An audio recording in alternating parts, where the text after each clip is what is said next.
Welcome to the DTF Printing Podcast. I'm Adrienne Palmer, Editor-in-Chief of DTF.com. I'm here with entrepreneur Jerome Beckman of Beckmans on the Beach, Stella and Vivian's Beach Boutique, and BelmarShirt.com in Belmar, New Jersey. Today we're chatting about finding your niche, live printing, and the benefits of switching to DTF. Hey Jerome, thanks for joining us today. What's going on? Can you tell us more about your three businesses and how you got your start in apparel decoration? So it started with Beckmans on the Beach, which is a custom t-shirt shop on the beach in Belmar, New Jersey. It's the Jersey Shore boardwalk kind of thing. You know, you see a lot of it up and down the East Coast. Myrtle Beach, there's a lot of it. Virginia Beach, there's a lot of it. Florida. But basically, you go in and you have all the designs on the wall. The shirts are blank. You pick your shirt, and then it comes with a free print. So I've been doing this for 10, 15 years, but it was always screen printed transfers, which you had to buy 300 of a time. Colors were really expensive, so you'd have a lot of one-color designs. So then when DTF came around, it was just kind of a no-brainer in my business to move to this technology. I mean, most of the other shops, especially in like Seaside and the cheaper beach towns, aren't going this way, but I'm trying to get out ahead on it. So it allows me to have a ton more designs, have a ton of full color, and I'm in a smaller town where people know your bigger towns, your Myrtle Beach and your Seaside, New Jersey and Ocean City. But Belmar's kind of smaller, so it allows me to do designs as Belmar and Jersey Shore and try different designs, and everything's full color. And of course, the quality's just night and day better. And that just got the ball rolling for me to get into DTF. And I was doing custom stuff before for people, but again, mostly using screen printed transfers, or I was doing DTG printing or heat transfer vinyl. So DTF just allowed me to do so much more custom things that really grew the website and all of that. Because now the website, BelmarShirts.com, does a lot of your school apparel sales and stuff like that. And that's to balance out, because I have a seasonal beach business that brings in the schools. You don't get the markup you get with other people, but you get the volume. And I don't have to deal with schools in the summer when I'm busy, and I don't have to deal with. So it makes sense, except for this time of year. September is when they both collide, because the summer beach business isn't quite over yet. And back to school's, at least for me, my busiest time of year in the apparel business. Sure. And then, so that's why if you go to my website, you'll see I have all the different stores for the different schools going and stuff like that. It's really not me selling my stuff. And then my other store, Stella and Vivian's Beach Boutique, that just opened this past summer. There was a situation on another beachfront where somebody had come in new to a storefront, and we had a horrible rainy June. So they didn't make it, and they missed some rent payments. So the landlord threw them out and asked me if I wanted the space at the last minute. And because I have a wide format DTF printer, I was able to take all of my Belmar and Jersey Shore designs and flip them into Manasquan designs and have the transfers printed and ready to apply in about 2 days. Wow. So that seems like it's really transformed your current businesses and then able to launch a new one this summer. Things have been moving very, very fast for me since I started DTF. I have my second full printer coming online this week. The only reason I don't have it online was because I was so distracted building another retail store. It's been sitting here for like 2 months.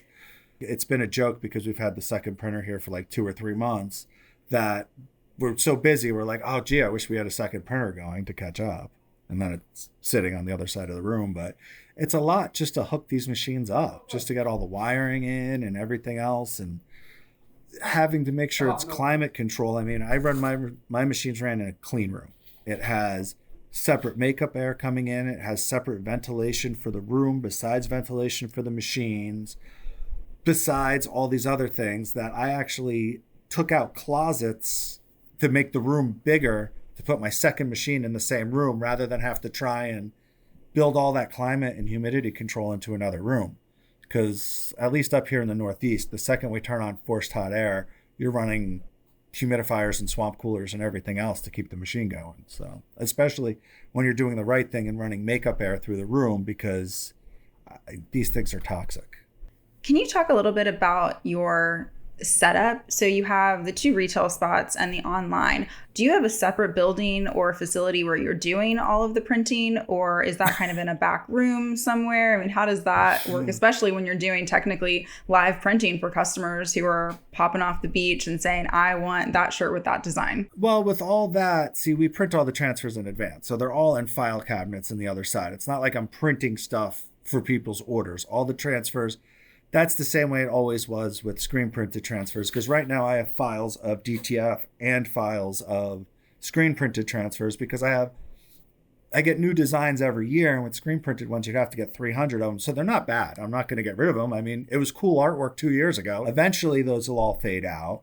But I have my main store, and then I have the back half of another unit in the same strip on the beach in Belmar. So it's kind of funny. I don't have the front. I just have the back half of the unit. So I have like the windowless room in the back.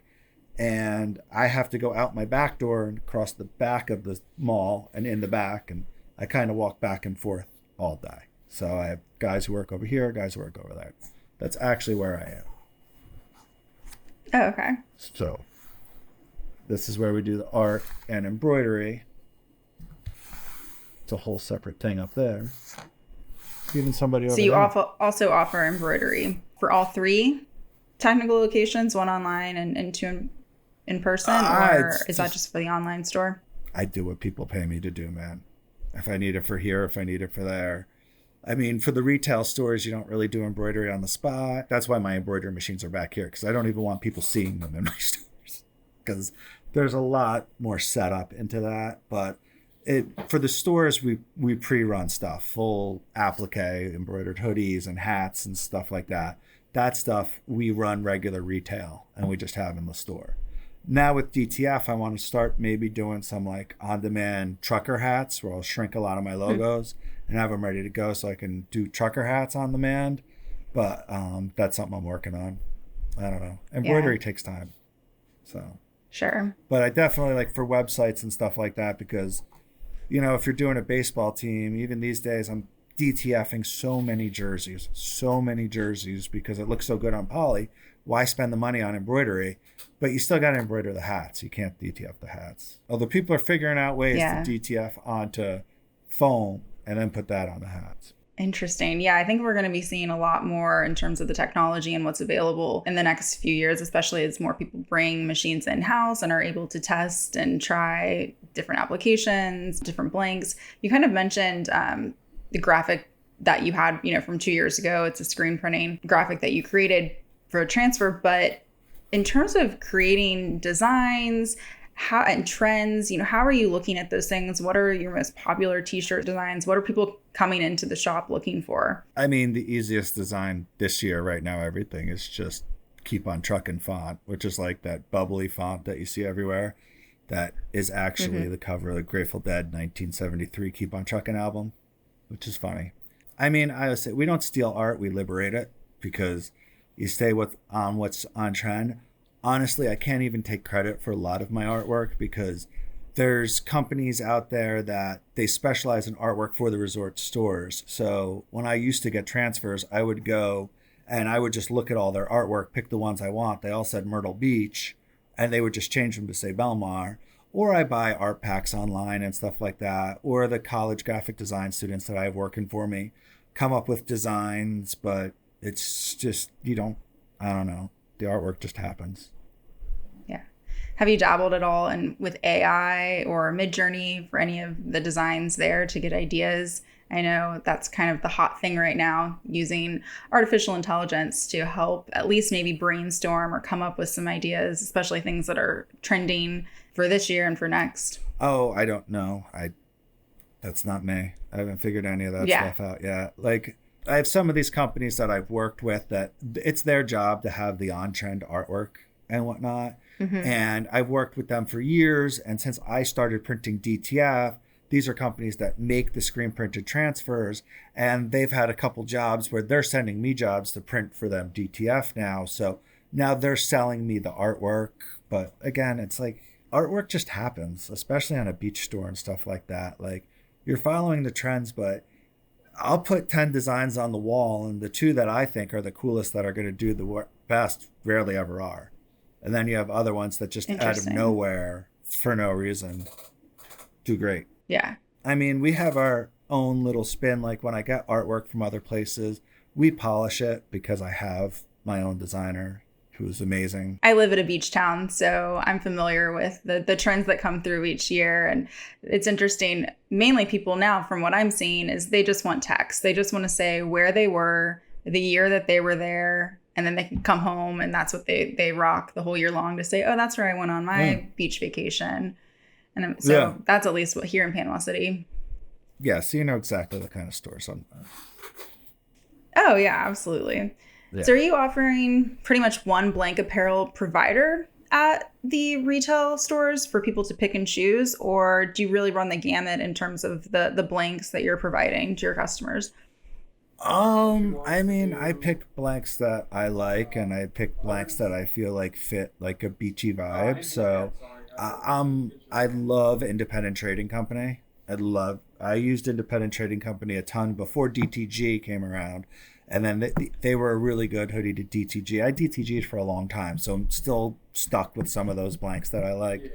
But for the most part, I try and use, Next Level, Bella and Canvas. I've been using more MV Sport and more J America because, again, they have more like resort vibe stuff like that. I used to use a lot of like your resort brands. You see like your Exist and your US Vintage and stuff like that. That's what you normally see in resort stores, but that stuff's all pre-pack resort wear stuff, and they're mostly companies that they want to be printing it and drop shipping it to you, already done. Mm-hmm. I can't carry that because of my custom stuff. Like I try and make it a point to only have stuff in my store that I can get for somebody custom, because I use a ton of S&S or Sanmar.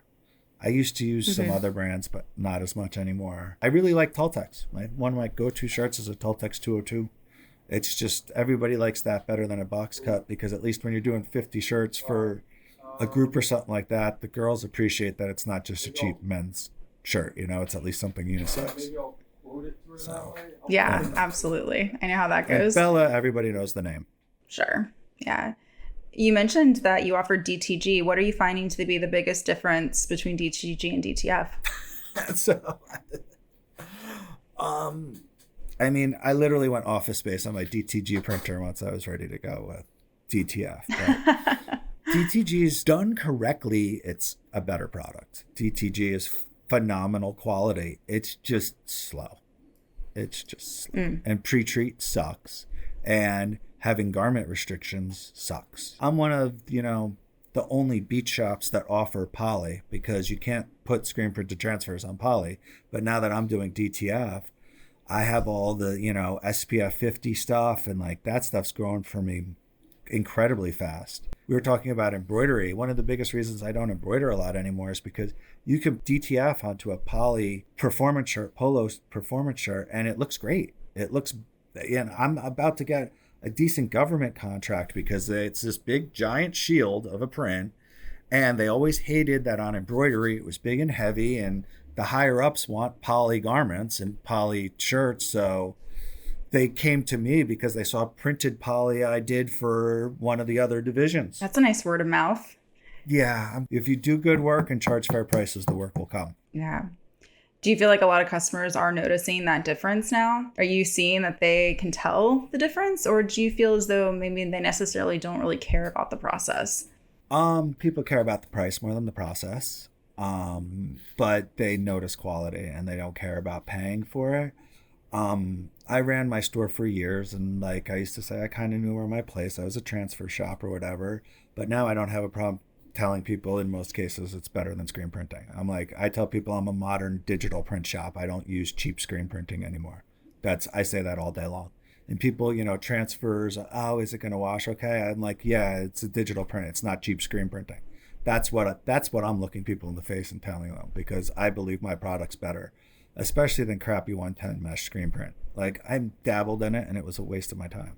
Yeah. And then this happened and just Like I said, I have all these different things going on now, and it's all because of these printers. How do you promote that to a customer that is retail and just walking in? You can communicate that well with built-in customers, especially for the online store. But for someone who's just walking in and saying, "Oh, I want that shirt with that transfer, that design," how do you promote that quality versus someone else down the street who's doing the same thing but maybe doing screen printing or DTG? I mean, it's just exactly what I said. If they ask anything, I do like, is it going to crack? Is it going to peel? I just say, no, it's a digital print. It's not cheap screen printing. And if they go into the other shops, that's what it's going to be, a screen printed transfer. But like for so much goes into it. It's even just saying, oh, DTF is better than screen print. I mean, my screen printed transfers were always better than other people's just because I used air operated heat presses. And one of the reasons why I've had so much luck with DTF is all the rules that apply to plastisol transfers also apply to DTF transfers in the way that high pressure is required. Like, you can't be messing around with hand machines with these. You need air operated equipment to really, it makes a difference. It does, all day. And that made a difference in the screen printed transfers and pre-pressing shirts. You go into half these cheesy shops, they don't pre-press it, they don't split the garment. I mean, it's like anything else. I would always say I'd rather have a properly done screen printed transfer than cheap traditional screen printing. It's not that one process is superior than the other. A lot of it has to do with doing it the right way. And right now, DTF is kind of a hot mess because everybody's not understanding that not all DTF is the same. It's still a recipe of the type of film you're using, the type of ink you're using, the type of powder you're using, the consistency, your temperatures, your, having the room controlled so you're not getting too much moisture in your prints. I don't know. I like all the science of it. But yeah, it's like anything else, two DTFs are not the same either. I don't know. I care. I want to make a quality product, so I do my best. Yeah, no, it's obviously very important to you. In terms of making that transition and bringing on the machines, I mean, you talked about quality control, environment. For someone who may be considering this move, do you have any tips for them in terms of what that process really looks like and what challenges you might have come across, especially if you're saying not all DTFs are the same? How was that for you? The kind of maybe the trials that you went through? I think a big part of it, trials is a good term to use, because the biggest thing with DTF and a lot of the people out there is everybody's trying to get everything going. They're not taking the time to actually test and figure things out. Like, they spend all this money on this machine and they expect to see it producing faster. And I wasn't much better when I first got my machine going, but I was fortunate enough to be able to do some things like, we close for the week of Christmas, between Christmas and New Year every year. And for that week, your printer can't sit, so I had to go in and take care of my printer. I went in and I printed tons of samples. I had all kinds of different ideas, and I spent that time. You just got to have the time. One of the things I'm most excited about having a second machine set up is that I will have two machines. So I'll have one to be able to try new things on while the other one's perhaps printing jobs and whatnot, because like right now I have one printer running 10 hours a day, 6-7 days a week, sometimes 12-14 hours. It's not good. It's going to break. We can't run it that hard all the time. But it's just, you got to have time to try new things. And it's tough to do certain things because like, you can't just try new inks. You got to flesh your whole machine out. So it's a big commitment to try something new with that. But if you see something that's not working, then you got to try something new. And film, it's easy to try different film all the time. It's fairly easy to try different powders too. But I mean, I like DTF Superstore super powder. So I've just been stuck on that. I've tried a million different films and other things, but I've never seen a powder close to that one. So that's like one consistent. I don't know. And even that, It's like, I think the powder is the thing that makes the most difference. Like, you can use a cheaper ink as long as it's running right. You can use a cheaper film as long as it's running right. But other than your white ink level, your powder is the only way to control your thickness or your stretchiness, and your powder is what's going to determine the longevity. So if there's any ingredient to spend the most money on, it's powder. Yeah, that's really important for people to know. That powder is very key. And I like what you said about this being a science. I think that traditional screen printers will consider screen printing a science and an art. But I think that what you're saying is that there's still a science and still art that goes into DTF, even though it is a digital process. You're not losing that factor of it. And also the testing is so important. It's not just press a button and things will work smoothly. Testing is still paramount. Oh no, I was a mechanic when I was younger. I did auto body when I was younger. I'd say all the time the reason I'm successful in this business is because I can fix the machine when it breaks. It's not if these machines are going to break, it's going to break. And if you're not handy enough to fix the machine, you're not going to be successful. I mean, I think to say if 1 in 3 people who buy a large format DTF printer succeed, that might be a generous number right now, because the majority of the people buying this equipment are failing. And half the time it's because they think it's a printer and it's not. It's a machine and it's a process. Even making the transfers and going through the separate steps of the machine, it's just a process. I keep a ton of small spare parts. I have everything. I have capping station motors, white ink pumps, capping stations, print heads. Yes, print heads are $1,200. And yes, you have to keep an extra one on the shelf at all times. Dampers, encoder strips. Basically, every time something breaks and if I don't have the part in stock and I have to order it, I'm not kidding, I order 2 every time. Yeah. Because if it broke, that means it's probably going to break again. Even stuff that I break in user error. I broke my encoder strip all on my good lonesome. And when I ordered it, I ordered 2 new ones. So now I keep an extra one of that in stock. And I think a big reason that more people are bringing the machines in-house is because more printers are coming to the US. And so that customer service there for tech is more available. But if you're handy and able to fix it yourself, it seems like that is the way to go. And it seems like you have that background to be able to handle that yourself. Well, you just touched on a good point when you talked about US support, because like I said, it's not if it breaks, it's when it breaks. And do you want to be talking to somebody in China at 1 o'clock in the morning, or do you want to send an email and have somebody get back to you in an hour? It's just because I'm handy and I can do the work, that doesn't always necessarily mean I know what the problem was in the first place, or I know what part it was, or I know the sequence of how to do that. Any good mechanic has a tech manual to tell them how to do this stuff, and because the stuff's all Chinese, sometimes those tech manuals don't exactly make sense. Not that they even exist half the time. Sure. Are you the main operator? No, I'm just the repair guy. How many people are in office with you? So in the production space, my lead graphic designer is here. There was him and the machine. And then because we're getting the second machine online, we're getting a second person here at all times with him running the machine. And then, so we're getting to the point where we'll always have 2 people in the production room, keeping the machines going and running the machines. And I have a third part-time. Well, right now it's 2 part-time. So it's my lead graphic designer is full-time, and then one of the other 2 guys here with him. So, but that's, once both machines are running, I'm sure we'll probably have, the plan is eventually for all 3 of them to be full-time, because one of them can also run the embroidery machine. So, What were their thoughts when moving away from screen printing? And what did that kind of training process look like? Printing. No, these guys are all coming in because of DTF. When it was screen printing, it was me and one other person. It was not, this operation is because of that, because of what's going on. So I was in the right place in the right time. I mean, I've been on the beach for 18 years, and in the past 3 years, I've more than doubled what my revenue was before all of this. Wow. I mean, I also used to just be me and a dog in an apartment, so I could work in the summer and be good. But now I have a wife and kids and got to work all year round. So that's my problem. Yeah. Is there any concern with potentially growing too fast? Or do you feel pretty confident? Sucks. It's been horrible.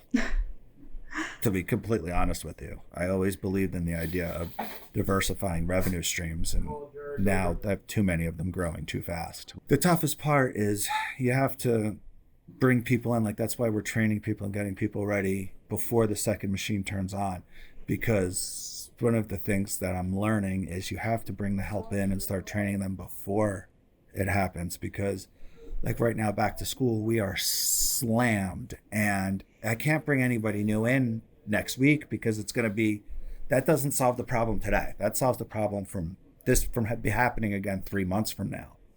Mm-hmm. So the biggest thing with help is, as much as I feel like I'm not making as much money at all because I all of a sudden I have crazy payroll, but I know that like the growth, it's keep going like this, like it's going to catch up. So, and you can't burn your guys out either.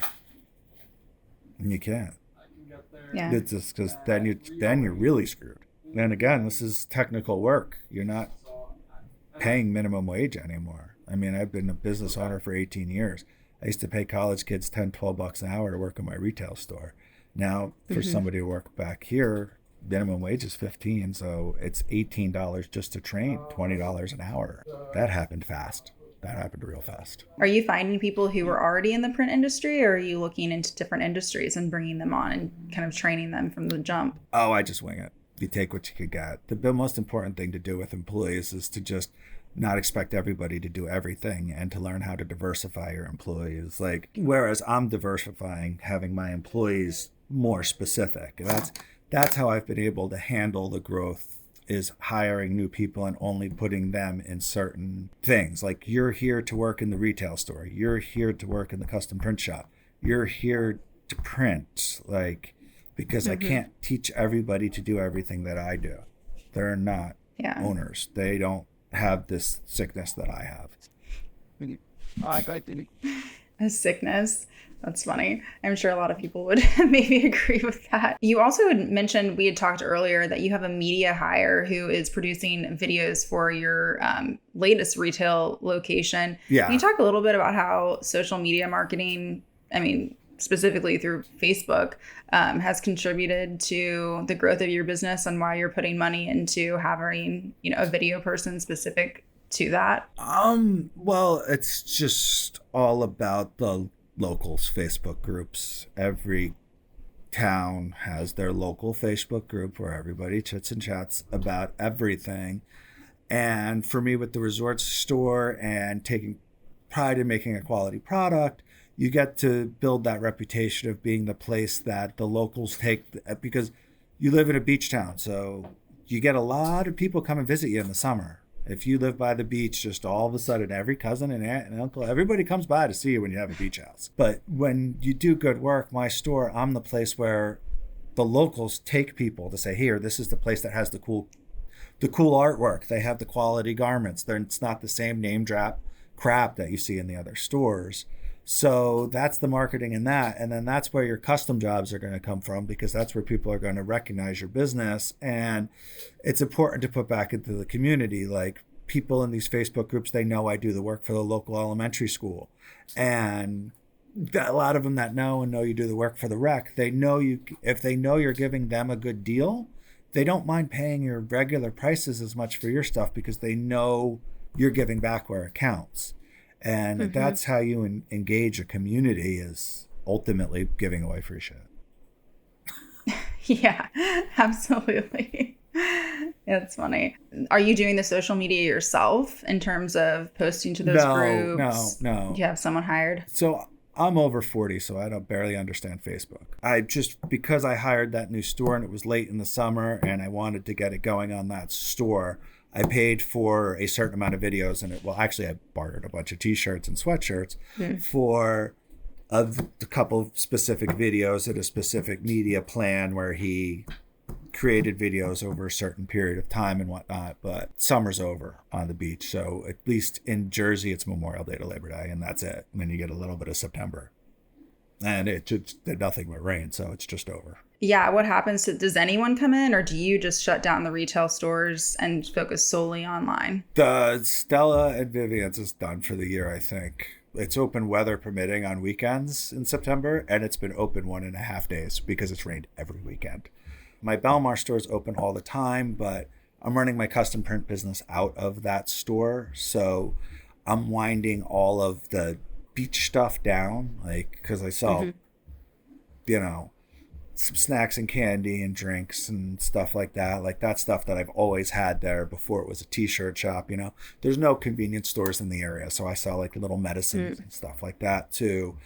Like all that stuff's over because it's the end of September. So I mean 10 years ago I would have been closed here. The only reason I'm still here is because I'm doing this. And ironically, like that's where all the school business and everything came from, was me trying to figure out a way to use the store that I had, because I had the space year round. And, you know, same thing with my other store that's done for the year. It's my space for the next 7 months that it's going to sit there locked up. But that storefront, you have to be walking on the beach walk to get to it. Like you can't pull up out front or get to it. It's like, it's not that kind of beach. Even that beach to start with doesn't have parking. So it's just, you know, both my retail stores are tourist traps. It's not, the business exists because of its location. If it wasn't for the location, it wouldn't exist. You know, it's like the kind of a little bit of the elephant in the room, specifically talking to someone from the Jersey Shore. You know, from my era, DTF and Jersey Shore, it's a different acronym than DTF printing. Have you found anyone laugh or have confusion? Well, I just hate when people say direct to film because that makes no sense whatsoever. So I'm just on the like digital transfer film side of that. But I just like to tell people that, yeah, my shirts are DTF all day and all night. Yeah. And do they get the reference, or are they just along for the ride? Oh, well, if they get the reference, they have the dirty mind, not me. Yeah, for sure. Yeah. So back to just your online stores. So these personalized websites you offer with custom apparel for fundraising. You mentioned like schools, sports teams, company apparel. For some people who may be interested in doing this, would you have any tips for them, or kind of what that process looks like to build those online stores for maybe local communities, local schools, things like that? Yeah, Inksoft is really expensive, but it works very well for what it does.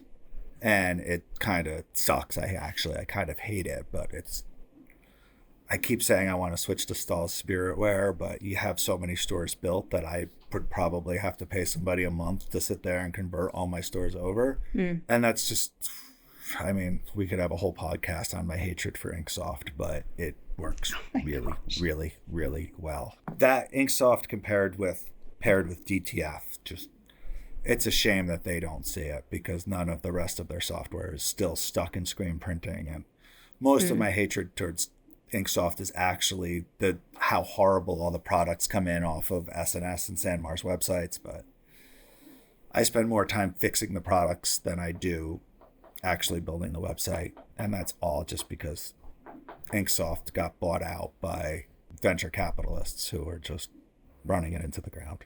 But it works. Yeah, it's definitely disappointing. Doing apparel sales. Sure. Yeah. I mean, having a built-in site, you know, maybe talk a little bit about the process for an audience member who maybe doesn't understand how that works and how you can benefit by connecting with local communities. You know, maybe even that conversation that you have, that you can put anything you want on your store and it's print on demand, just the benefits of that to a customer.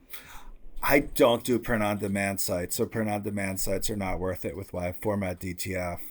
If you want to do a print on demand site, you're better off with DTG printing, because it takes too damn long to get the film out of the machine. I'm just saying it from my business perspective. If my business model is, I know people who do online print on demand, and that's a DTG. That's where DTG is always going to shine. But it also, because print on demand is just more pressure. I mean, it's literally like order comes in, get it done. We run all of our sales and fundraisers and everything else, whether it's a hospital or a car club or whatever. You run the sale for 2 weeks and then you shut it down, and then that, because you run in print on demand, you're offering returns. You're just not going to get around it. When you're doing a fundraiser site that's a specific period of time, then you're creating a sense of urgency. Number one, this is it. You have to order it now or you're not getting it. So that's huge.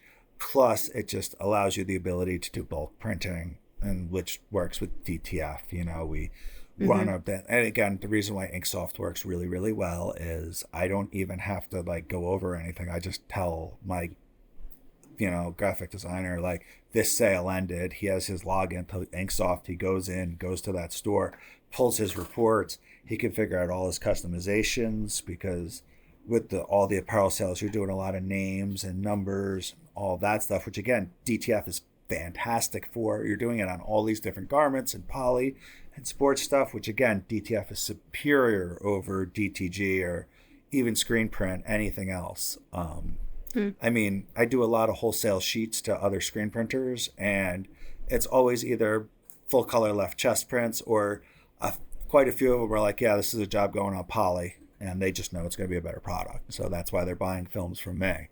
But I like to say my second printer is not for me. My second printer is for the wholesale film business.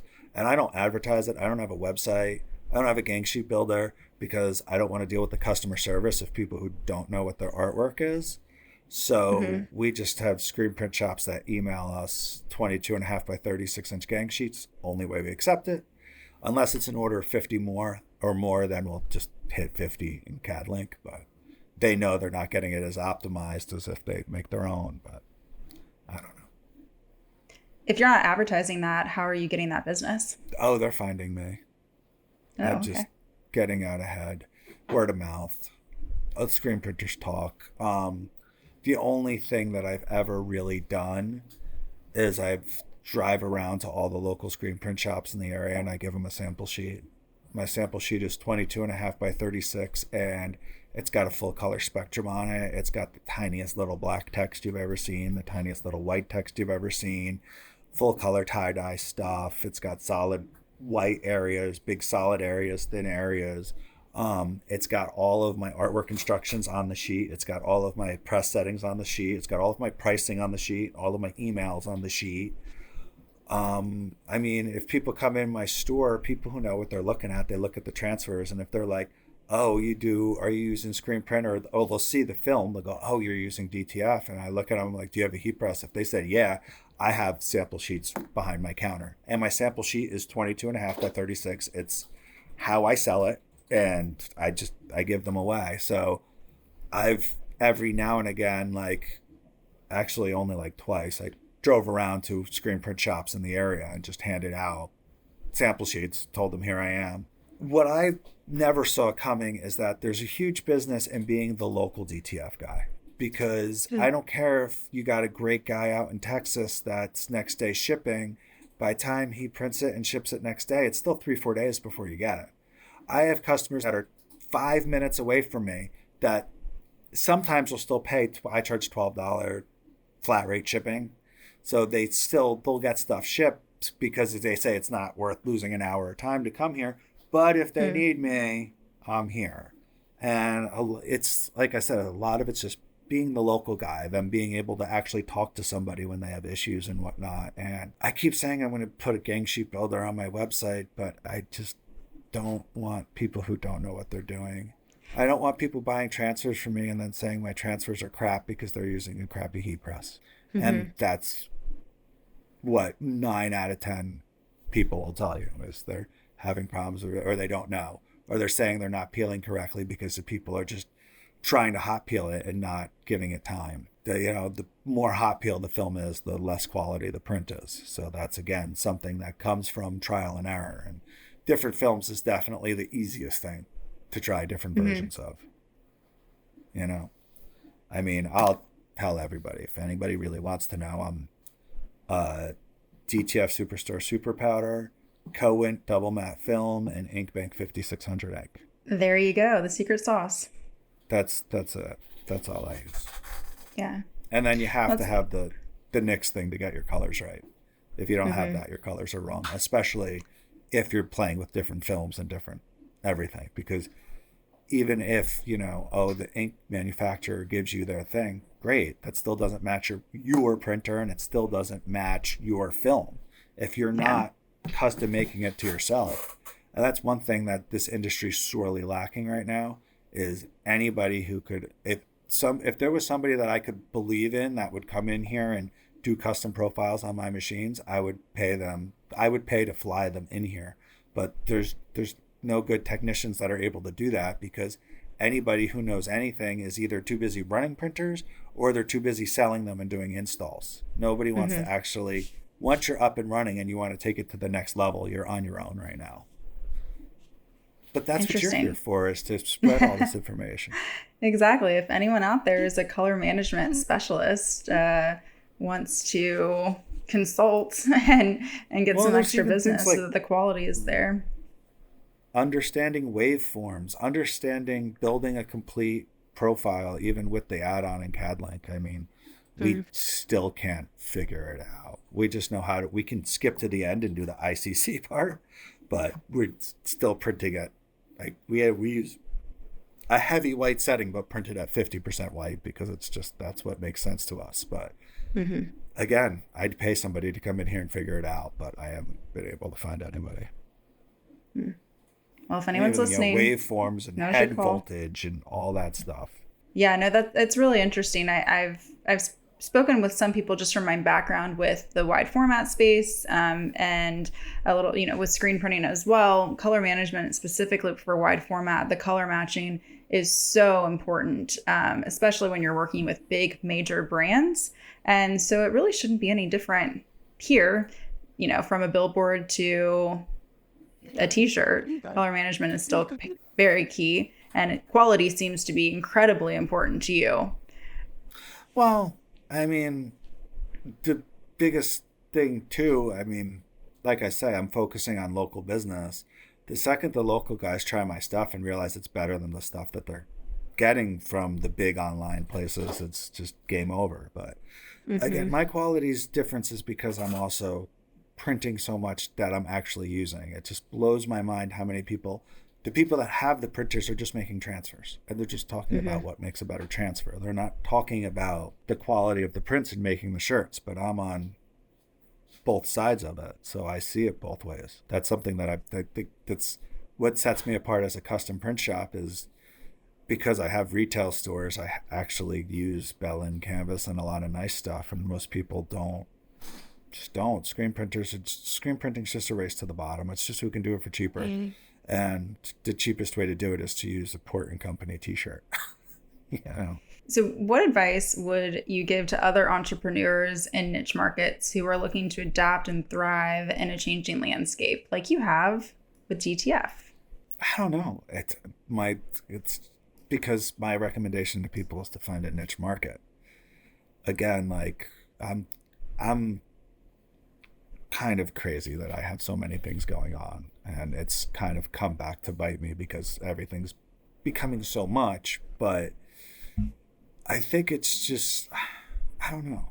I mean, the only advice I give anybody in business is that if you make a good product and you charge fair prices, then the work's going to come. Don't pay attention to competition, because who cares what they're doing? Just focus on what you're doing and believing in your stuff and trying to make something good. It's a catch-22 that I'd say don't worry about the competition, but charge fair prices, because you got to pay attention to what other people are charging to know what the fair price is. But no, I think of course you have to pay a little bit of attention, but it's so true. What you're doing, your process, how you're handling things is going to be so much different than your competition. And what matters at the end of the day is your quality and your customer service and your marketing and what works for your customers at the end of the day.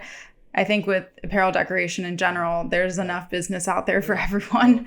And so it's just being able to narrow it down and finding your niche, and you have your niche, but now you're adding a lot of different elements to it. Well, it's like I said, I have two niches in that I do the retail beach stores, and then I do a ton of school online sales, because the two work in opposite times of the year. I went after the one specific business because of the other one. And then, sometimes, like I said, like the work finds you. You do good work for one school and they tell another school, oh, this school's doing such great work for us. And one of the things that I'm having the hardest time with right now is balancing and just kind of trying to tell people no, or to try and tell them that like it's going to be 2 or 3 weeks, because everybody, oh, you can't have it tomorrow? Oh, you don't have 2 youth small royal blue t-shirts in stock? It's like, no. S&S's warehouse in Robbinsville, it makes a Walmart look small. It's like 3 city blocks inside, and they still never have anything, and it all still comes from Georgia or Illinois anyway. But I can have it in 2 or 3 days. So, and that's one of the things I like about DTF over DTG. And like I said, I don't like print on demand. It's just like, man, we're printing t-shirts, not saving lives. I mean, do you really need it that urgently, other than the fact that you screwed up and you're taking too long? So I think like sometimes telling people, oh, it's going to be 2 or 3 days or it's going to be 2 or 3 weeks, it gets rid of certain tough customers. But at the same time, I try and remind myself, stay humble and know how spoiled I am that I can fire customers if I really want to. But that's got to stop. I need another salesman. Yeah, I mean, there's power in saying no and understanding who the right customer is for you. But I do think there's such a problem now with the Amazon effect. You know, I was looking for something today online and I was like, wait, I need it tomorrow though. And it's like, do I really need it tomorrow? No. But I think that there's, customers want it right away. And that's just not always going to be the case. Well, before we wrap, is there anything else that you'd like to chat about? Anything we missed about your 3 stores, your processes? I don't know. I mean, it's just take the time to test. It's just, you're not plug and play. Humidity control and everything else is so important.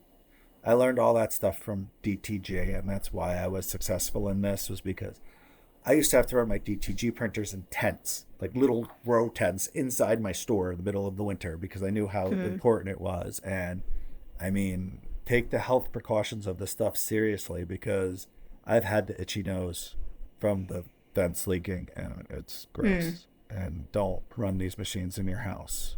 Don't run it around your kids. It's not worth it. Yeah, no, those are key things for people to know. There are a lot of different elements that come into this.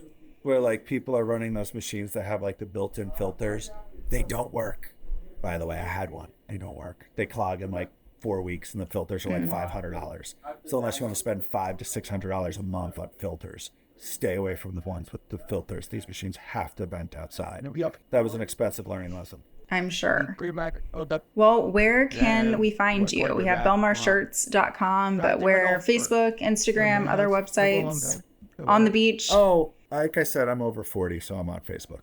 You can find me or both my stores on Facebook. If you go to the website, you'll see my email. It's just Jerome at belmarshirts.com. You go to my website, you'll see there's a little DTF page where it has all my artwork and print instructions and everything else. And I don't know. I mean, the most important thing is to like respect that it's a process and that you have to test and test and test and test.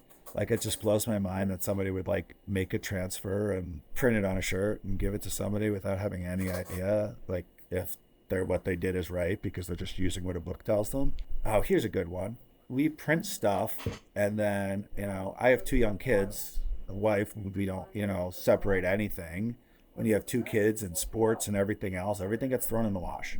So I test print onto bad t-shirts, or I make a lot of my own crop tops in my store. So I have the bottom half of t-shirts all over the place that we use for testing prints and printing stuff. And my wife keeps a Sharpie on top of the washer and dryer in our house. And when something comes out, she puts a mark on it, throws it right back in. I have stuff that I can say has been washed 50 and 75 times. Ultimately, that's how you test stuff. And DTG is such a pain in the ass that I used to have to do that all the time because of pre-treat, and watching and everything else. So it's just became what we do, when you're going through the laundry, you just grab those shirts and throw them right back in and put your marks on them. But that's it. That's how you tell. You pull it out of the wash, you stretch it a couple of times and throw it back in. And, like, people are like, how long is it going to wash? Well, I've seen it wash 75 times and come out good. I've also seen transfers that were too thick that didn't hold up so well. And I also know one thing that people don't understand about DTF is the transfers have to have a bit of substance to them for it to stretch. If you make the transfer too thin, even if you have the opacity, which that's something you only learn from your setup from testing, is that you're going to hit a point where if you do less white ink, it's not going to wash as good, even if you're getting the opacity. Yeah, that's a great idea. The kind of at-home testing and the Sharpie. I haven't heard that before. It's a really good idea. Real world testing. Like, it's like you go back to people asking, like, how do I handle, like, you know, people asking about quality and this, that, and the other thing. Like, people's, how should I wash it? My answer is usually in a machine.